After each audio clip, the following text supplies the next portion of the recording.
नमस्कार, मार्केट्स का पंचनामा में आप सभी का स्वागत है। मैं हूं सुमित और लगातार 8वां सत्र जबकि भारतीय बाजारों में तेजी देखने को मिली और हफ्ते का पहला कारोबारी सत्र हालांकि गैप अप ओपनिंग हुई और एक अच्छी तेजी शुरुआती कारोबार में थी, लेकिन फिजल आउट हुई हायर लेवल से और उसके बाद लोअर लेवल से दोबारा मार्केट्स के अंदर एक पुल बैक आता हुआ दिखाई पड़ा और उसके बाद मार्केट्स हरे निशान में ही बंद हुए।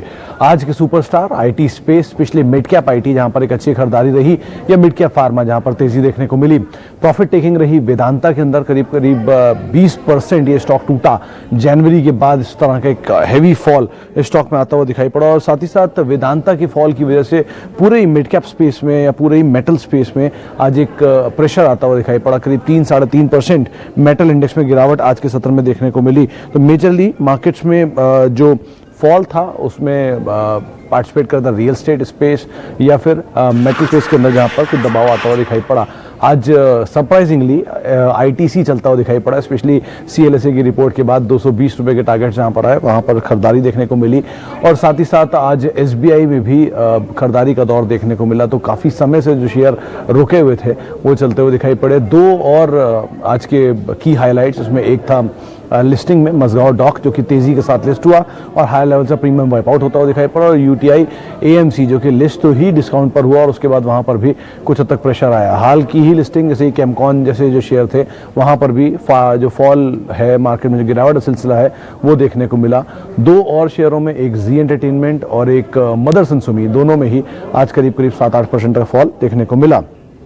चलिए अब सवाल जवाब का सिलसिला शुरू करते हैं। इंडिया के नंबर 1 ब्रोकर जीरोधा के साथ जुड़िए, जहां पर आपका ब्रोकरेज कुछ भी नहीं लगेगा। ब्रोकरेज लगेगा तो सिर्फ इंट्राडे ट्रेड में, वह भी सिर्फ 20 रुपए। तो दोस्तों, अकाउंट ओपनिंग की लिंक डिस्क्रिप्शन में है, जाइए लिंक पर क्लिक करके जीरोधा में अकाउंट ओपन कराइए। साजिद काजी अशरफी साहब पूछ रहे हैं कि डीमार्ट के रिजल्ट कैसे रहे गे, ये बता देते। देखिए डीमार्ट के रिजल्ट आ रहे हैं सैटरडे को, अभी इसकी डिस्काउंटिंग शुरू नहीं हुई है यानी मार्केट्स में, लेकिन हाँ थोड़ा सा टाइम है। तो आप ये मान के चलिए कि 2 दिन के अंदर अगले शायद इसमें कुछ एक प्राइस में इम्पैक्ट आता हुआ दिखाई पड़े या मूवमेंट आता हुआ दिखाई पड़े। प्रेशर रह सकता है क्योंकि लॉकडाउन का इम्पैक्ट है। जिस बिजनेस पे ये मेजरली इन कैश करते हैं वो फूड वाला है, इसमें लो मार्जिन होता है। बाकी बिजनेस के ऊपर थोड़ा इम्पैक्ट रहेगा और रिलायंस जैसे एक्सपैंड कर रहा है इसके ऊपर भी थोड़ा इम्पैक्ट रहेगा। तो थोड़ा सा नंबर प्रेशर में रहेंगे। कैश का स्टॉक है तो शॉर्टिंग तो पॉसिबल नहीं है। अब बाकी एक बार को नंबर ज़रूर देखने पड़ेंगे किस तरह के एनालिस्ट पैटर्निटी मान के चल रही है नंबर्स को। इसके अलावा एक सवाल आईआरसीटीसी में नितिन अरोड़ा साहब पूछ रहे हैं। अरोड़ा साहब 1395 हायर लेवल साइड पे है, हायर बेल्ट पे ही आपने शेयर को खरीदा है और आपने जब खरीदा तब इसमें बहुत फैंसी भी थी इस चीज़ की कि ये शेयर चलेगा, पीएसयू का आउट परफॉर्मर है, मोनोपोलिस्टिक बिजनेस है, ब्रोकर के अपग्रेड्स आ रहे थे, सब कुछ अपनी जगह सही है, आज भी इसमें कोई प्रॉब्लम नहीं है। लेकिन ऑब्वियसली बात है रेवेन्यूज़ नहीं है, तो जैसे रेवेन्यू नहीं है मार्केट उसको पार्टिसिपेट करेगा। दूसरी तरफ अगर रेवेन्यू शुरू भी हो जाए और शेयर पार्टिसिपेट करेगा भी तो ऊपर की तरफ हमेशा स्टेक सेल का ओवरहैंग रहेगा। तो इन दोनों चीज़ों के मद्देनजर ही आप अपनी पोजीशंस को देखिए। लोअर लेवल पे लिया हुआ है तो आप लेकर निकल सकते हैं, हायर लेवल पे लिया है तो वेट करिए और आपको भाव मिले ऊपर का तो आप निकल सकते हैं। लेकिन बहुत ज़्यादा तेज़ी या बहुत ज़्यादा बड़े रेवेन्यूज़ एटलीस्ट आप मत मान के चलिए स्टॉक में। इसके अलावा एक सवाल ले लेते हैं। LNT 900 रुपये के दाम पे खरीदारी है मेहुल माथुर साहब की। माथुर साहब, सब कुछ डिपेंड करता है आपके टाइम फ्रेम पे। रिसेंटली की रिपोर्ट आई थी 985 के टारगेट दे रहे थे, शायद मैक्वेरी की रिपोर्ट थी, लेकिन कंपनी में बुराई नहीं है, धंधा इनका ठीक है, promoter and all, picture history सब सही है। थोड़ा समय ख़राब है, टाइम ज़्यादा ले सकता है और लंबी अवधि के बाद इसमें कुछ प्रॉफिट बन सकते हैं। सब्सिडरीज इतना स्ट्रॉन्ग परफॉर्म कर रही हैं, नंबर्स ठीक आ रहे हैं, तो जाहिर सी बात है कंसोलिडेटेड कंपनी में भी नंबर अच्छे ही आने चाहिए। तो आप एटलीस्ट होल्ड कर सकते हैं यहाँ पर और लोअर लेवल पे इसमें ऐड कर सकते हैं। लोअर यानी रीजनेबली लोअर लेवल, ऐसा नहीं कि 5-10 रुपये टूटा और आपने फिर से खरीदारी कर ली। रीजनेबली लोअर लेवल मिले तो आप वहाँ पर भी इसमें एंटर कर सकते हैं। अच्छा जी, आगे बढ़ते हैं। एयरटेल पे हर रोज की तरह फिर से सवाल है मंदर साहब का। एयरटेल में क्या किया जाए? अब पता नहीं मंदार साहब आपने खरीद रखा है, खरीदना चाहते हैं, ये कहना मुश्किल है, लेकिन हाँ अगर आपने ले रखा है तो आपको पेशेंस देना पड़ेगा। ब्रोकर्स तो 700-750 तक के टारगेट्स भी दे रहे हैं लेकिन टाइम मांग रहे हैं, तो थोड़ा समय दीजिए। नंबर्स ठीक ठाक रहेंगे अगर तो ज़रूर पार्टिसिपेट करेगा और क्लोजर टू डेट ज़्यादा पता चलेगा किस तरह से शेयर रिएक्ट करेगा नंबर्स के अकॉर्डिंग, लेकिन अदरवाइज आप बने रह सकते हैं, कंपनी में बुराई नहीं है। साथ ही साथ एक सवाल और ले लेते हैं ग्रेन्यूल्स पे। उदय पटेल साहब पूछ रहे हैं क्या किया जाए। देखिए ग्रेन्यूल्स आज का स्टार परफॉर्मर था, 3-3.5% चला भी स्टॉक का। बीटीएसटी की राय भी ज़्यादातर लोग इसमें आज दे भी रहे थे। नंबर्स अच्छे आने का अनुमान है। मार्केट में 130 करोड़ के आसपास प्रॉफिटेबिलिटी की खबर है जो कि ब्रोकर्स एस्टिमेट कर रहे हैं, और बज ऑन द स्ट्रीट है कि शायद 160 करोड़ भी आता हो दिखाई पड़े। तो अगर ऐसे नंबर रहते हैं तो शायद ये शेयर चले, लेकिन अब नंबर से पहले कितना चलता है उस पर डिपेंड करता है। तो नंबर्स ठीक है, अच्छे नंबर्स बोल रहे हैं सीक्वेंशियली भी और वाई बेसिस पर भी आप बने रह सकते हैं, कोई दिक्कत नहीं है इसमें। राजेश बग्गा साहब पूछ रहे हैं कि नैम पे, निपॉन एसेट मैनेजमेंट पे क्या व्यू है। देखिए राजेश जी, जो धंधा ऑलरेडी एग्जिस्टिंग है, चाहे आप HDFC number 1, Nippon asset number 2 और अब यूटीआई नंबर 3, ये 3 ऑर्डर में लार्जेस्ट टू स्मॉलेस्ट प्लेयर्स हैं। इनकी सिचुएशन आप क्लियर दिखी रही है, और यूटीआई के सब्सक्रिप्शन के आंकड़े और लिस्टिंग से आपको ये भी क्लियर होगा कि कितना बाजार को धंधा भी पसंद आ रहा है। निपॉन अच्छी कंपनी है, थोड़ा समय दीजिए तो भले ही चल सकता है, लेकिन नियर टर्म में अगर आप मीडियम टर्म शॉर्ट टर्म के हिसाब से सोच रहे हैं तो अभी आप एटलीस्ट मत उम्मीद रखिए बहुत कुछ। हाँ, लॉन्ग टर्म के हिसाब से आपने ठीक ठाक कंपनी खरीदी है, विदेशी प्रमोटर है और दूसरी सबसे बड़ी एसेट मैनेजमेंट कंपनी है, तो कोई दिक्कत नहीं है। किसी फाइंड ने मोमेंटम पकड़ेगी और एक ही बार में ही सब बराबर कर देगी, तो आप एटलीस्ट होल्ड कर सकते हैं। अच्छा जी, आगे बढ़ते हैं। United Spirits and Glenmark short term. Nikhil ji गलत आदमी से पूछ रहे हैं, मैं शॉर्ट टर्म का व्यू नहीं दे पाऊंगा, लेकिन हाँ यूनाइटेड स्पिरिट्स के लिए जो जानकारों से मेरी बात हुई थी उन्होंने कहा था 536 पार करने के बाद इसमें चाल आ सकती है। आज पहुंच भी गया, सेकंड हाफ में चला भी है, एफ&ओ में तो एटलीस्ट पार हुआ ही। एक बार ही क्लोजिंग देते कैश में 536 के ऊपर तो शायद थोड़ी तेजी आए। और रही बात ग्लेनमार्क की, तो निगेटिव न्यूज़ फ्लो था आज, तो उसका इम्पैक्ट ज़रूर देखने को मिला। लॉन्ग टर्म के लिए हाँ यूनाइटेड स्पिरिट्स में कोई बुराई नहीं है, बहुत अच्छी, दुनिया की सबसे बड़ी लिकर कंपनी को आप होल्ड कर रहे हैं, उनकी सब्सिडरी को, इंडियन सब्सिडरी को, तो वैसे कोई दिक्कत नहीं है। और ग्लेनमार्क भी ठीक ठाक कंपनी है, बहुत बुरा नहीं है, लेकिन थोड़ा टाइम ज़्यादा लेगा।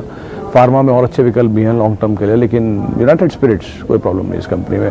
आप ऐसे समझ लीजिए कि इंडिया में लिकर जो बिकती है उसका 75% प्रीमियम सेगमेंट को मार्केट शेयर ये ओन करते हैं, तो ऐसा ही इतनी बड़ी ये मारुति समझ लीजिए आप लिकर स्पेस की, तो आप उसी हिसाब से इसके बारे में सोचिए, उसी हिसाब से टाइम फ्रेम दीजिए। शॉर्ट टर्म में इसमें 5-10 रुपये लेने के चक्कर में आप मत पड़िए। अच्छा, आगे बढ़ते हैं जी। सन फार्मा पे नहीं, यस बैंक पे सवाल है 15 रुपये के दाम पे विजय वाघेला साहब का। वाघेला साहब हर रोज़ की तरह सेम ही सलाह है कि जब तक इसके नंबर सुधरेंगे नहीं तब तक आप लॉन्ग टर्म मत सोचिए। शॉर्ट टर्म के लिए ट्रेडिंग में ये शेयर डबल भी हो जाए तो कोई हैरत नहीं होगी, लेकिन फिर भी जब तक नंबर नहीं सुधरे आप पैसा मत डालिए। नंबर सुधरने दिए, 3-4 क्वार्टर ठीक ठाक नंबर आ जाए, उसके बाद आप इस पर ज़रूर दाम लगा सकते हैं। निफ्टी 11,000 आएगी क्या 29 तक? सर ये तो जवाब ऊपर वाले दे सकता है कि निफ्टी कहाँ जाएगा, 11,000 जाएगा कि नहीं। मोमेंटम तो स्ट्रांग है, 12,000 आज हिट भी हो गया। अब दिवाली तक नंबर्स पे डिपेंड करता है, बहुत ख़राब नंबर्स अगर आने लग गए तो शायद रिवर्सल भी आए, लेकिन और लिक्विडिटी ड्रिवन रैली है तो अमेरिकी इलेक्शन, डिबेट्स एंड ऑल 50 चीज़ें उसमें, तो ये एक बार में कहना बड़ा मुश्किल है। लेकिन हाँ, अब 11,000 के आंकड़ों को मत देखिए आप, जैसे जैसे आपको मोमेंटम मिल रहा है उसके अकॉर्डिंग आप प्ले करते रहिए, ज़्यादा बेटर है। शिल्पा मेडिकेयर 540 पर लिया है अक्षय मित्तल साहब ने। मित्तल साहब आज बुरा दिन था आपके लिए, 490, 487, 85 तक के लेवल भी दिखा दिए थे इसने। निगेटिव न्यूज़ फ्लो, इनका इकलौता फॉर्मुलेशन प्लांट है जिसके ऊपर यूएसएफडी की जांच बैठी है, तो शायद उसका इम्पैक्ट रहे, नियर टर्म प्रेशर भी रहे, थोड़ा कंसोलिडेट करेगा यहाँ पर या थोड़ा और नीचे, और उसके बाद घूम भी सकता है, लेकिन थोड़ा टाइम ज़्यादा लेगा। अब जो अब तक कैश का शेयर है तो सेकेंड हाफ में तो घूमना ही था। अब डिलीवरी छूटी है कि नहीं वो डिपेंड करता है आज के नंबर्स के अंदर, लेकिन सो फार फॉर्मुलेशन प्लांट की खबर की वजह से स्टॉक में गिरावट देखने को मिली। आगे की सिचुएशन कैसे आती है वो ज़रूर देखना होगा। मतलब जो भी लोगों ने हाल में फार्मा रैली देखी है और उसको एंजॉय किया है, उनको भी ये पता नहीं है कि किस तरह से प्लांट इंस्पेक्शन का इम्पैक्ट आता है। अगर आपको देखना था, डिविस लैब देखिए, एक ही दिन में ये शेयर टूटा था, 700 रुपये से 600 रुपये तक गया था और वहाँ से घूम के आज 3200 है। तो आप अगर इस स्टोरी को ऐसे इनकैश करना चाहते हो तो आप बने रहिए, लेकिन शॉर्ट टर्म के हिसाब से सोच रहे हैं तो फिर अभी थोड़ा पेन रह सकता है, या एटलीस्ट एक रेंज के अंदर तो ये कामकाज कर ही सकता है। अच्छा, मदरसन के 100 शेयर गए लेने सही होगा फॉर गुड प्रॉफिट? जैन साहब, मदरसन कुछ ब्रोकर्स मानते हैं कि बेटर है। आज ही एक रिपोर्ट आई थी, उसमें 120 के टारगेट थे मदरसन, CLSA की रिपोर्ट थी शायद। तो वैसे तो ठीक है, लेकिन आज एक बड़ा झटका दे चुका है, तो थोड़ा सा और अगर नीचे मिल जाए तो आप ज़्यादा बेटर इसमें रिस्क रिवॉर्ड के फेवर में आ जाएंगे। लेकिन अभी एटलीस्ट नया मामला है झटका लेने का, उसको थोड़ा सा ईज आउट हो जाने दीजिए, उसके बाद आप इसमें एंटर करें, ज़्यादा बेटर सिचुएशन रहेगी। अच्छा जी, आगे बढ़ते हैं। SRF target. SRF जैसा स्टॉक तो इन्वेस्टमेंट ग्रेड है। अगर आप 5 क्वार्टर या 4 क्वार्टर के नंबर भी देख लेंगे तो 2800 से शेयर चलते चलते 4500 आ गया। यतिन भी वो कह रहे हैं कि QIP आने वाला है। QIP में इक्विटी डाइल्यूशन थोड़ा बहुत होगा तो शायद थोड़ा प्रेशर रहे, लेकिन अदरवाइज ये जिस तरह से चल रहा है, हर 2-3 दिन में 200-300 रुपये चली जाता है, तो ऐसा तो कुछ नहीं है कि स्टॉक में आपको बहुत ज़्यादा कोई डाउन साइड दिखेगा। Medium term long term hold करिए। कंपनी में बुराई नहीं है, ग्रुप बहुत स्ट्रांग है। मतलब आप कभी इसकी हिस्ट्री पढ़ेंगे तो आपको खुद ही समझ में आएगा कि किस ज़माने से ये कंपनी काम कर रही है और क्या क्या इनके पास है इनके बाकी ग्रुप कंपनीज में। तो आप ऐसा कुछ दिक्कत नहीं है, आप बने रहिए, अच्छा पैसा इसमें मिल सकता है अभी भी। अच्छा जी, और बढ़ते हैं। SBI life going down, ICICI prudential going down.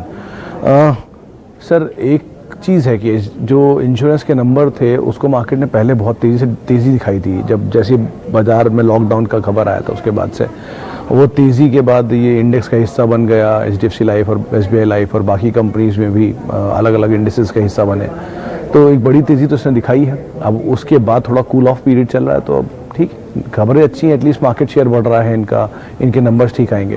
तो आप ये मान के चलिए अगर इन्वेस्टमेंट ग्रेड स्टॉक हैं तो आप टाइम दीजिए, कोई ऐसा बड़ा रिस्क नहीं है। अच्छी पेडिग्री है, अच्छे नंबर्स हैं, अच्छी ग्रोथ है, तो 3 चीज़ें मिलनी चाहिए, तो तीनों आपके पास हैं, तो एटलीस्ट आप बने रह सकते हैं for long term. Short term के लिए तो कुछ भी कहना काफ़ी मुश्किल है इन सभी में से किसी भी स्टॉक में।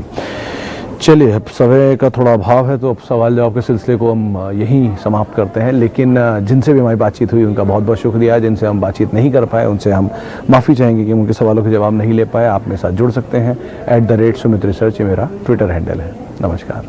यदि आप लोग बाजार में ट्रेडिंग या निवेश करते हैं और अभी भी ब्रोकरेज के नाम पर अपनी हज़ारों रुपए बर्बाद कर रहे हैं तो अब बदलिए और देश के सबसे अच्छे, बड़े और सबसे भरोसेमंद ब्रोकर जिरोधा के साथ जुड़िए, जहां पर आपका ब्रोकरेज कुछ भी नहीं लगेगा।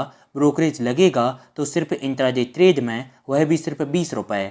और दोस्तों, साथ ही आपको बता दूं कि यहाँ पर अकाउंट ओपन कराने के लिए आपको अपना POA यानी कि पावर ऑफ अटॉर्नी देने की कोई आवश्यकता नहीं है, जिसका उपयोग करके हाल ही में देश के एक बड़े ब्रोकर ने 2000 करोड़ का घोटाला किया। तो दोस्तों, अकाउंट ओपनिंग की लिंक डिस्क्रिप्शन में है, जाइए और लिंक पर क्लिक करके जिरोधा में अपना अकाउंट ओपन कराइए।